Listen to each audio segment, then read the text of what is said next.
یہ کائنات، یہ زمین، یہ آسمان، یہ وقت، کیا یہ سب ہمیشہ سے تھا یا کسی نے بنایا؟ اور اگر بنایا تو کیا وہ خالق تھک گیا تھا؟ نعوذ باللہ۔ یہی سوال ایک دن یہودی نے نبی اکرم صلی اللہ علیہ وسلم سے کیا، اور جو جواب ملا وہ صرف جواب نہیں بلکہ پوری انسانیت کے لیے ایک زبردست مضبوط پیغام ہے۔ اللہ کی تخلیق پر غور کریں۔ اتوار اور پیر کو زمین کی تخلیق کی، منگل کو پہاڑ اور معدنیات کی، بدھ کو درخت، پانی، آبادیاں کی تخلیق کی، جمعرات کو آسمان کی، اور جمعہ کو سورج، چاند، ستارے، فرشتے، اور جمعہ کی آخری گھڑی میں حضرت آدم علیہ السلام کی تخلیق کی۔ اس تخلیق پر ایک یہودی نے اعتراض کیا اور کہا کہ اللہ نے آسمان و زمین کو بنایا، پیدا کیا، پھر آرام کیا۔ غور کریں، یہ صرف ایک جملہ نہیں بلکہ اللہ کی شان میں بہت بڑی گستاخی ہے۔ بلکہ اس وقت اللہ کے رسول صلی اللہ علیہ وسلم یہ سن کر انتہائی ناراض اور غضبناک ہوئے۔ پھر فوراً قرآن کی آیت نازل ہوئی، ہم نے آسمان و زمین کو 6 دن میں پیدا کیا اور ہمیں کوئی تھکن نہیں ہوئی۔ اللہ کا اس آیت سے واضح پیغام ہے، اللہ نہ تھکتا ہے نہ سوتا ہے، یہاں تک کہ نہ اسے اونگ آتی ہے بلکہ نہ اسے آرام کی ضرورت ہے۔ نبی اکرم صلی اللہ علیہ وسلم نے تخلیق کا ایک حیران کن نقشہ بیان فرمایا۔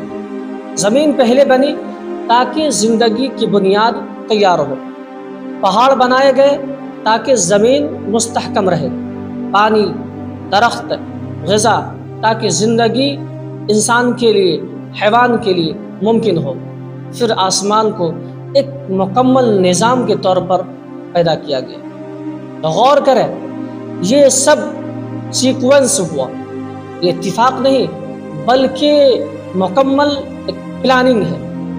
یہ اس بات کی دلیل ہے کہ کائنات کا خالق حکیم ہے، بے مقصد نہیں۔ ہم سمجھتے ہیں کہ دن سورج سے بنتا ہے، لیکن سورج اور چاند تو بعد میں پیدا ہوئے، تو پہلے دن کیسے گزرے؟ جواب، دن دراصل اللہ کی مقرر کردہ ڈیوریشن ہے۔ قرآن کہتا ہے ایک دن تمہارے رب کے نزدیک 1000 سال کے برابر ہے، یعنی وقت بھی مخلوق ہے۔ اللہ وقت کا پابند نہیں بلکہ وقت اللہ کے حکم کا پابند ہے۔ انسان آخری مگر اہم ترین مخلوق۔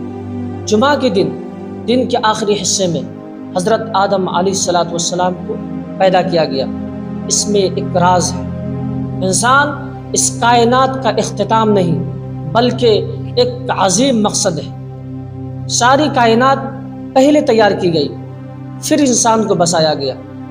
سوال یہ ہے، کیا ہم اس کے باوجود اپنے مقصد کو سمجھ رہے ہیں؟ یہاں پر رک کر توحید کی ایک عقلی حقیقت کو سمجھنی ہوگی۔ اگر 2 خدا ہوتے تو کیا ہوتا؟ ایک بارش برساتا، دوسرا روک دیتا، ایک زندگی دیتا، دوسرا موت دے دیتا، نتیجہ نظام تباہ ہو جاتا۔ قرآن کہتا ہے اگر کئی خدا ہوتے تو آسمان و زمین بگڑ جاتے، نظام درہم برہم ہو جاتا۔ یہی وجہ ہے کہ اس کائنات کا جو نظم و ضبط ہے چیخ چیخ کر کہہ رہا ہے خالق صرف ایک ہے۔ یہ سورج ہمیشہ نہیں رہے گا، یہ چاند ختم ہو جائے گا، یہ وقت رک جائے گا۔ قرآن کہتا ہے ہر چیز فنا ہو جائے گی، صرف اللہ باقی رہے گا۔ وہی ابتدا تھا، وہی انتہا ہوگا۔ آپ سے سوال ہے کہ جب سب کچھ ختم ہو جائے گا تو کیا باقی بچے گا؟ نہ مال، نہ طاقت، نہ شہرت، صرف ایک چیز، آپ کا ایمان اور اعمال حسنہ۔